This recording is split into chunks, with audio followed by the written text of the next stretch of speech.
Hii dunia bila sisi haiwezi kunoga na sio salama.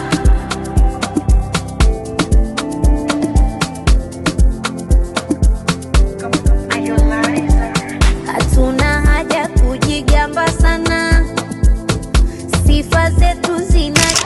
Naomba nichukue fursa hii ya kipekee kabisa kwa shukuru na kuwapongeza wafanyakazi wanawake wa TANESCO Morogoro Kaskazini chini ya usimamizi wa meneja wao wa mkoa.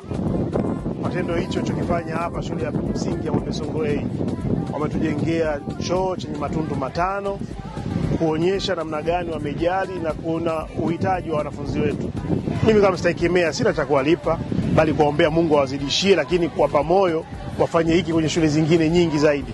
Na pia niombe wananchi wengine wote pia tuwe na moyo wa kurudisha, kwa sababu serikali inafanya, lakini serikali haiwezi kumaliza shida zote kwa pamoja pasipo na msaada wa wadau.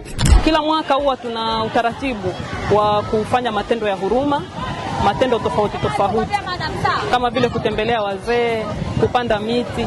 Lakini kwa mwaka huu tulikaa tukatafakari tufanye kitu gani cha tofauti na miaka mingine. Kwa hiyo tukaja na wazo la kujenga matundu haya ya choo, na tulipofika kwenye shule hii tunashukuru kwamba walionyesha uhitaji mkubwa, na hivyo tukarudi na kujiorganize ili kuweza kufanya jambo hilo.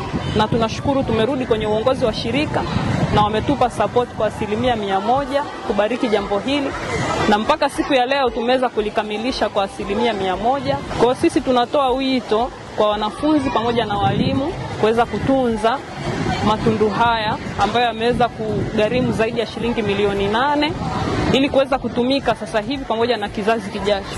Kwa kweli tunashukuru sana, mradi huu utatufaa na utatuokolea watoto wengi wa kike, watahudhuria masomo yao vizuri kwa kuwa watakuwa na uhakika, watapata huduma ya uhakika katika vyumba hivi.